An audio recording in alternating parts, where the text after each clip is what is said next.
Il y a 34 millions d'années, un refroidissement climatique global débuta.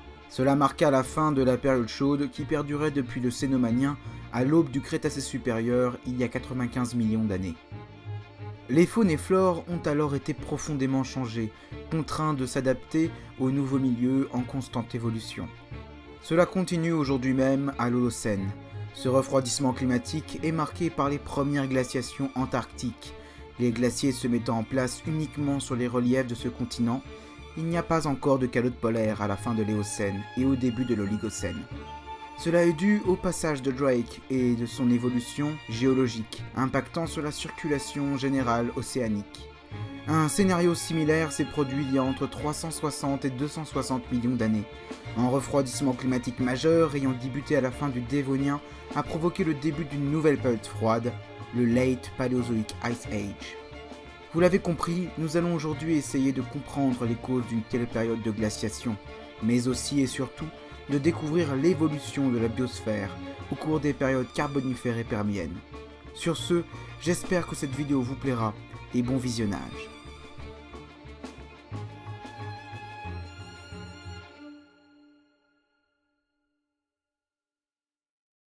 Pour commencer, intéressons-nous aux causes de ces différents bouleversements climatiques. Tout d'abord, nous pouvons constater, comme il est illustré sur ce graphique, une brusque baisse de température dès le Frasnien inférieur. Au Faménien, les températures décroissent davantage et l'on peut observer en Afrique, en Amérique du Sud ou encore en Australie, des affleurements indiquant qu'au cours de cet étage eut lieu une grande régression marine. On le remarque aussi avec le retour des sédimentations d'origine continentale, caractérisées par la présence d'argile. Les grandes régressions marines du Faménien montrent ainsi qu'au cours de cet étage, il y a eu formation d'Inland 6 au pôle. Nous sommes alors au début d'une glaciation unipolaire. Unipolaire car seul le sud du Gondwana est recouvert d'une calotte glaciaire. Les glaciations du Faménien marquent alors le début du Late Paleozoic Ice Age, qui perdurera jusqu'au Capitanien au cours du Guadeloupien.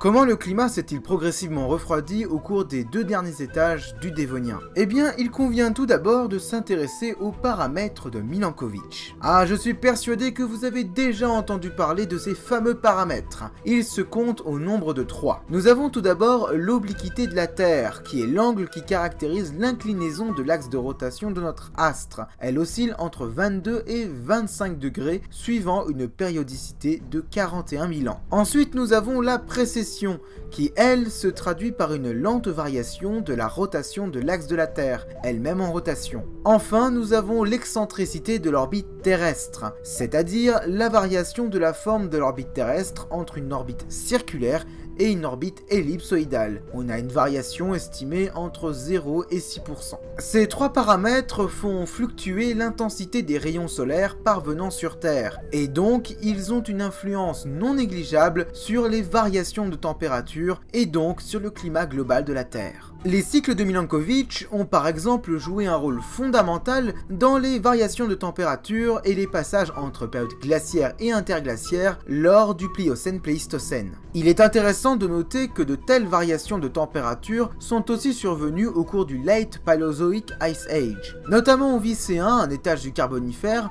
où le climat polaire froid est passé au climat tempéré voire tropical. Cependant, les cycles de Milankovitch sont loin d'être les seuls responsables. La variation de l'albédo est aussi un facteur à prendre en compte, car elle fait partie intégrante de la rétroaction positive. Une rétroaction positive est le fait qu'il y ait répétition d'une réaction entraînant son amplification continuelle. Cela se traduit par un cercle vertueux ou vicieux selon les points de vue. Ici, les paramètres de Milankovitch peuvent entraîner la formation d'une calotte polaire. Ces grandes étendues de glace engendrent une grande réflexion de l'énergie solaire, autrefois absorbée par l'océan, faisant ainsi davantage diminuer les températures et par conséquent augmente la superficie des Inland 6 qui accentueront leur pouvoir réflecteur, etc.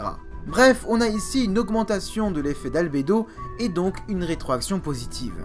Mais le plus flagrant, et je pense le plus important des facteurs, est très certainement la diminution du taux de dioxyde de carbone dans l'atmosphère. On remarque que la courbe vue précédemment présentant les fluctuations des températures à l'échelle planétaire se superpose avec la courbe indiquant la brusque diminution du taux de dioxyde de carbone atmosphérique. Ainsi, pour bien comprendre quelles ont été les causes d'un tel refroidissement climatique, il faut bien entendu comprendre quels ont été les fameux facteurs de fluctuation du taux de dioxyde de carbone atmosphérique au cours du Dévonien. Au Dévonien supérieur se forme une chaîne de montagnes absolument colossale. C'est le début de l'orogenèse hercynienne, qui succède à l'orogenèse calédonienne. Pour information, une orogenèse, c'est l'ensemble des processus géologiques responsables de la formation d'une chaîne de montagnes, puis de son érosion jusqu'à la naissance d'une pénéplaine. Si vous voulez plus d'informations concernant le processus d'orogenèse, voire l'orogenèse hercynienne, je vous envoie vers cette vidéo. Bon, là vous allez me dire, mais quel est le rapport entre les orogenèses hercyniennes et calédoniennes et les variations du taux de dioxyde de carbone atmosphérique? Eh bien sachez que c'est intimement lié. En effet, avez-vous déjà entendu parler de l'altération continentale des silicates? La plupart d'entre vous n'en auront certainement jamais entendu parler, donc je vais expliquer ce processus. Au Dévonien, l'orogenèse calédonienne précède l'orogenèse hercynienne. Ces deux chaînes de montagnes connaissent une très forte altération par les pluies incessantes et les divers cours d'eau, car en plus situées à l'équateur. La chaîne calédonienne connaît au Dévonien une très forte érosion, tandis que s'élève progressivement la fameuse chaîne hercynienne. Les minéraux composant les roches de la croûte continentale s'altèrent ainsi sous l'effet de l'eau. Il s'agit de l'altération continentale des silicates. Comme nous le montrent ces deux réactions chimiques, nous avons tout d'abord une véritable hydrolyse des minéraux des roches de la croûte continentale, puis une précipitation du carbonate de calcium. Comme vous le constatez, l'hydrolyse consomme 2 moles de dioxyde de carbone, et la précipitation en produit une seule. Conclusion, il y a un déficit d'une mole de CO2 consommé lors de l'hydrolyse. Ces réactions chimiques montrent que les orogenèses calédoniennes et hercyniennes ont exposé une très grande surface de roches continentales à l'érosion. Toutes ces roches silicatées sont alors dégradées par l'eau en consommant bien sûr toujours plus de dioxyde de carbone. Le rôle de ces orogenèses dans le grand refroidissement climatique généralisé du Faménien ne fait donc plus aucun doute. Cependant, il y a encore un facteur important qu'il nous reste à évoquer. La photosynthèse!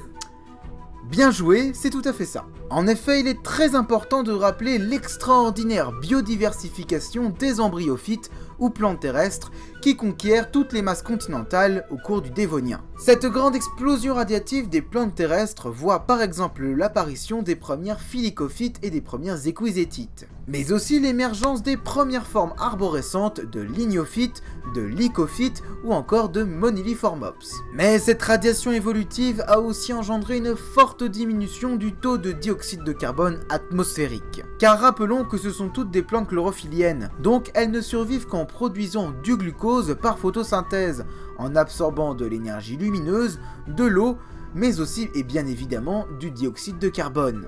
Comme pour l'altération des silicates, la plante produit aussi du dioxyde de carbone lors de sa respiration. Mais les quantités de CO2 produites sont bien moins importantes que les quantités de dioxyde de carbone nécessaires pour synthétiser le glucose. L'augmentation de la surface foliaire au cours du Dévonien a donc aussi joué un rôle fondamental dans la diminution du taux de dioxyde de carbone atmosphérique, par piégeage du carbone lors de la photosynthèse. Et en parlant plantes, il est peut-être temps, je pense en tout cas, de découvrir l'extraordinaire paléoflore du Dévonien à l'aube du Late Paleozoic Ice Age.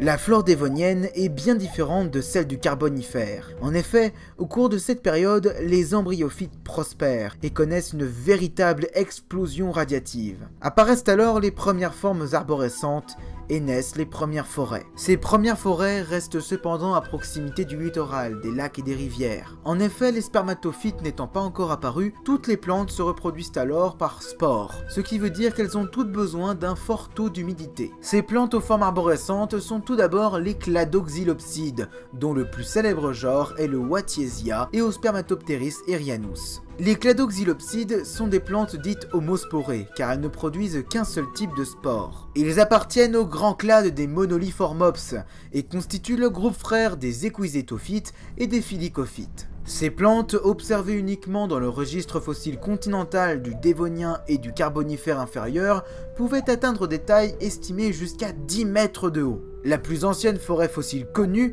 datée d'environ 382 millions d'années, est d'ailleurs entièrement constituée de Watiesia et Spermatopteris erianus, et est située dans l'état de New York à Gilboa. Les cladoxylopsides n'étaient pas des arbres à proprement parler, car ils ne formaient pas un groupe de lignophytes, ce qui n'était pas le cas de leur contemporain Archaeopteris qui lui était justement un lignophyte. Leurs troncs étaient d'ailleurs creux et bien moins rigides que ceux des lignophytes, ce qui les rendait d'ailleurs bien plus vulnérables au parasitisme et les exposait davantage à l'effondrement même de leurs troncs. Contrairement à leurs cousins sphénophiles et philicophytes, les cladoxylopsides étaient dépourvus de mégaphiles, c'est-à-dire de véritables feuilles, car leurs organes chlorophylliens terminaux étaient totalement dépourvus de limbe. Ces premières ébauches de feuilles sont des appendices ultimes plans cantonnés aux extrémités de leurs organes ramifiés latéraux. Autrement dit, une forme primitive d'une fronde. Cette reconstitution absolument magnifique du paysage côtier au Dévonien moyen, réalisée par le paléoartiste Mikko H. Crick, illustre parfaitement cette nouvelle explosion de la biodiversité que présente la période dévonienne. Les embryophytes de plus en plus diversifiés entament la construction de vastes forêts humides. Laissons les cladoxylopsides pour maintenant entamer le formidable monde des lignophytes, avec les tout premiers membres de ce groupe apparus au Dévonien. Archaeopteris, que vous connaissez très probablement, est le premier véritable arbre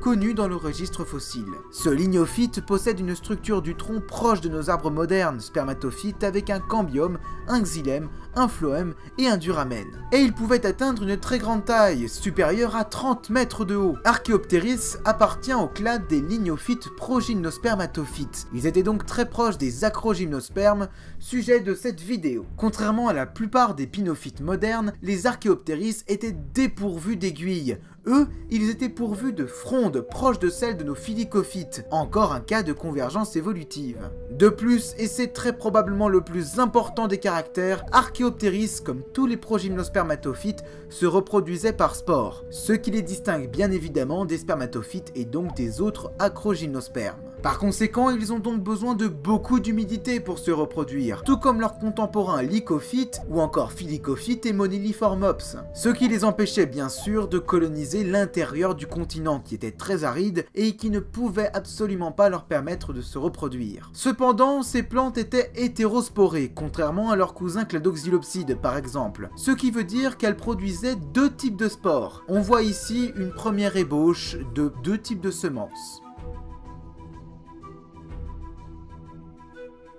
Aux côtés de cette flore dévonienne, nous avons aussi une explosion de la diversité des arthropodes, qui colonisent tous les continents, principalement les milieux humides. Dans les océans, les euryptérides connaissent une grande période de diversification, ayant déjà débuté au Silurien. Ces grands arthropodes marins proches de nos arachnides et de nos xylphosures, tels les limules, sont des chélicérates fossiles prédateurs ayant prospéré de l'Ordovicien à la crise Permien-Trias. Les euryptérides se caractérisent par de nombreux caractères, tels la subdivision de leur opistosome en 12 segments. Les appendices servant à la locomotion se situent tous au niveau du prosome ou céphalothorax. Le reste du corps, l'opistosome, est divisé en 3 parties, le mésosome, le métasome et le telsone.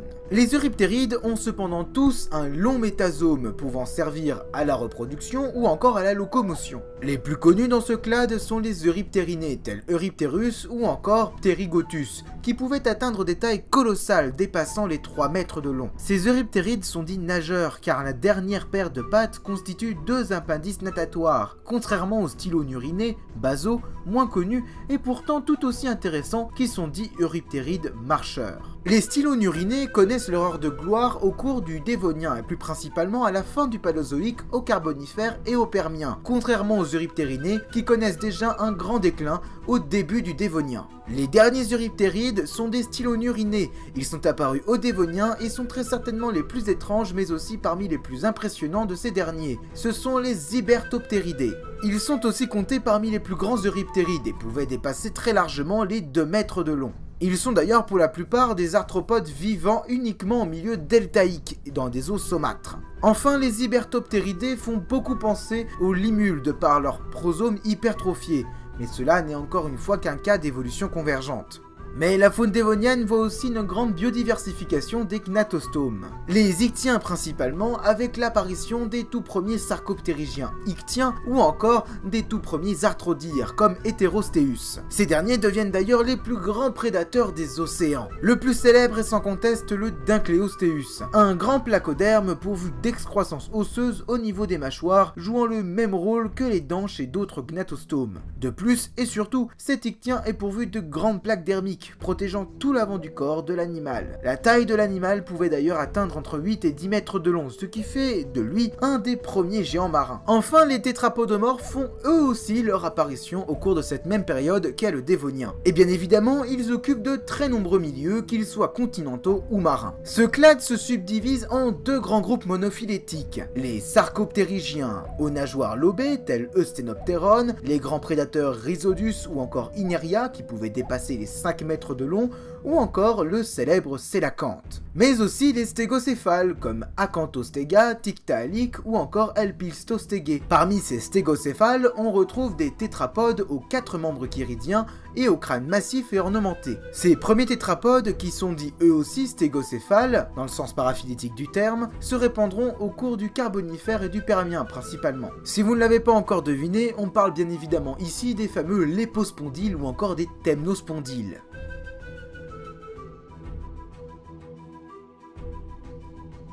Vous l'avez compris, le Dévonien est une période très importante dans l'évolution de notre biosphère. Les embryophytes, tels les filicophytes, connaissent une véritable radiation adaptative et commencent à former les premières forêts. Cette nouvelle grande surface foliaire permet tout simplement d'augmenter l'effet de la photosynthèse de façon drastique et donc de faire diminuer le taux de dioxyde de carbone atmosphérique, s'additionnant ainsi aux effets du processus d'altération des roches silicatées, qui, nous l'avons vu, joue un rôle prépondérant dans les grands changements climatiques du Dévonien supérieur, en déréglant le cycle du carbone.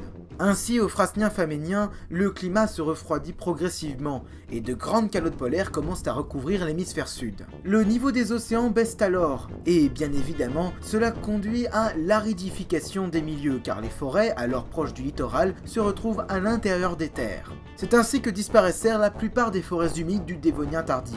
Mais ces dernières ne sont pas les seules à décroître, car les récifs coralliens eux aussi voient leur superficie considérablement diminuer. Toujours du fait d'une baisse généralisée du niveau des mers, mais aussi et bien sûr des variations du pH océanique.